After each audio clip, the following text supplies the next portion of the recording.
Hi friends, welcome to my channel. ఈరోజు నా స్టైల్లో పప్పుచారు ఎలా పెట్టాలో చూపిస్తానండి. ఎలాగ పెడతానో చూడండి. ముందుగా కుక్కర్ని తీసుకుని అందులో ఒక కప్పు కందిపప్పుని అలాగే అరకప్పు శనగపప్పుని కూడా వేసుకోవాలి. ఇప్పుడు ఇందులో వాటర్ పోసుకుని 2 సార్లు క్లీన్ చేసుకున్న తర్వాత కప్పుకి 2 కప్పుల నీళ్ళు చొప్పున 1.5 కప్పులకి 3 కప్పులు వాటర్ని అయితే తీసుకోవాలి. తర్వాత ఇందులో 2-3 స్పూన్ల వరకు ఆయిల్ పోసుకుని మూత పెట్టి 3 నుంచి 4 విజిల్స్ వేయించుకోవాలి. 2-3 స్పూన్ల ఆయిల్ వేయడం వల్ల కుక్కర్ విజిల్ వచ్చేటప్పుడు చిందకుండా ఉంటుంది.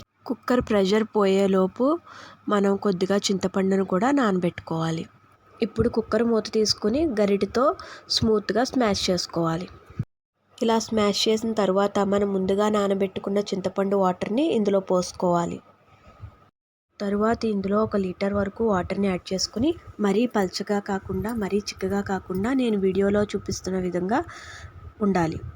తర్వాత ఇందులో కావాల్సిన వెజిటేబుల్స్ వేసుకోవచ్చు. నేనైతే సన్నగా కట్ చేసుకున్న వంకాయ ముక్కల్ని, తర్వాత ఇందులో చిన్నగా కట్ చేసిన టమాటా ముక్కల్ని, సొరకాయ, ములక్కాడ అలాగే బెండకాయ ముక్కల్ని కూడా వేసుకున్నాను. అలాగే కట్ చేసిన ఉల్లిపాయ ముక్కల్ని, పచ్చిమిర్చిని కూడా వేసుకుని 1 ఇంచు బెల్లం ముక్క కూడా వేసుకోవాలి. తర్వాత ఇందులో సన్నగా తరిగిన కొత్తిమీర, కరివేపాకు అలాగే చిన్న ఇంచు అల్లం ముక్కను కూడా చిన్న చిన్న ముక్కలుగా కట్ చేసుకుని ఇందులో వేసుకోవాలి. అలాగే రుచికి సరిపడా కళ్ళుప్పు, నేనైతే 2 స్పూన్లు కళ్ళుప్పు వేసుకున్నాను. చిటికెడు పసుపు, 1 స్పూన్ కారం, 1/2 టీ స్పూన్ ధనియాల జీరా పౌడర్ వేసి ఒకసారి మొత్తం కలిసేలా కలుపుకున్న తర్వాత స్టవ్ వెలిగించి మీడియం ఫ్లేమ్ పెట్టుకొని 20 మినిట్స్ వరకు మరిగించుకోవాలి. పప్పుచారుని మధ్య మధ్యలో తిప్పుకుంటూ ఉండాలి. పప్పుచారు మరిగేటప్పటికి పోపు కూడా పెట్టేసుకుందాం.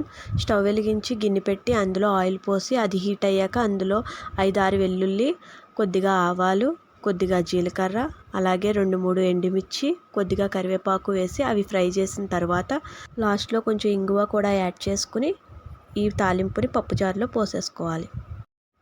ఇప్పుడు ఈ పప్పుచారు చూడండి ఎంత బాగా మరుగుతుందో, చాలా కలర్ఫుల్గా ఉంది కదా. అంతే. ఇప్పుడు సర్వింగ్ బౌల్ తీసుకుని అందులోకి యాడ్ చేసుకోవడమే. మీకు కనుక నా వీడియో నచ్చినట్టయితే లైక్ చేయండి, షేర్ చేయండి, సబ్స్క్రైబ్ కూడా చేసుకోండి.